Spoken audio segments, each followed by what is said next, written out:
নমস্কার বন্ধুরা, pops magic চ্যানেলে সকলকে স্বাগত।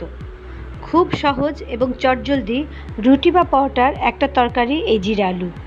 যখন ঘরে আর কোনো সবজি থাকে না তখন অবশ্যই এই জিরা আলুটা ট্রাই করবেন। খেতেও খুব টেস্টি। প্রায় 50 রকমের জিরা আলুর ভ্যারিয়েশন আছে। সবচেয়ে বেসিক যে জিরা আলু সেটাই আজ আমি করে দেখাবো। রেসিপি ভালো লাগলে লাইক করবেন এবং সাবস্ক্রাইব করে চ্যানেলটির পাশে থাকবেন। চলুন তাহলে শুরু করি আজকের রেসিপি। এখানে আমি 4টে আলু নিয়েছি। আলুগুলোকে ছোট ছোট কিউব করে কেটে নিয়েছি। তারপর জল দিয়ে কয়েকবার খুব ভালো করে ধুয়ে নিয়েছি। প্রথমে আলুগুলোকে সেদ্ধ করব। এই জন্য গ্যাসে একটা বড় বাটি বসিয়ে তাতে জল দিয়ে আলুটা দিয়ে দিলাম। এবার গ্যাসের ফ্লেম হাই করে এটাকে ঢাকা দিয়ে রাখছি যতক্ষণ না আলুটা সেদ্ধ হচ্ছে। প্রায় 5-6 মিনিট হয়ে গেছে। এখন দেখতে পাচ্ছি আলুগুলো সেদ্ধ হয়ে গেছে। এখন এটাকে আমি জল ঝরিয়ে রাখব। এখন গ্যাসে একটা কড়াই বসিয়ে তাতে 3-4 চা চামচ সাদা তেল দিয়ে দিচ্ছি। তেল গরম হয়ে গেছে, দিয়ে দিচ্ছি একটা শুকনো লঙ্কা আর হাফ চা চামচ সাদা জিরে। যেহেতু জিরা আলু তাই জিরের পরিমাণটা একটু বেশি। আর দিচ্ছি 2-3টে কাঁচা লঙ্কা কুচি এবং হাফ চা চামচ আদা বাটা।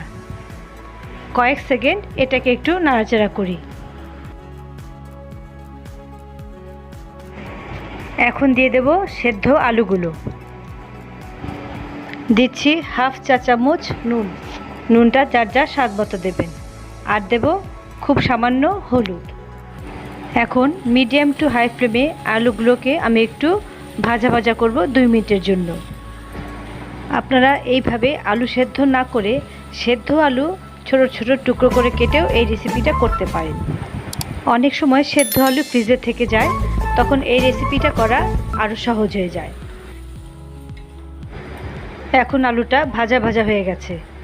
খুব সুন্দর একটা কালার এসেছে আলুতে। দিয়ে দিচ্ছি 1 চা চামচ ভাজা মশলার গুঁড়ো। এখানে আমি 1 চা চামচ জিরে এবং 1 চা চামচ ধনে শুকনো খোলার তেলে গুঁড়ো করে নিয়েছিলাম। আর দিচ্ছি 1/4 চা চামচ চাট মশলা।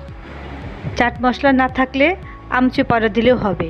আর যদি সেটাও না থাকে তাহলে শুধু ভাজা মশলা দিলেই হবে। এখন সব কিছু মিডিয়াম ফ্লেমে আরও একবার নাড়িয়ে নিচ্ছি। সবশেষে দিচ্ছি 1 মুঠো ধনেপাতা।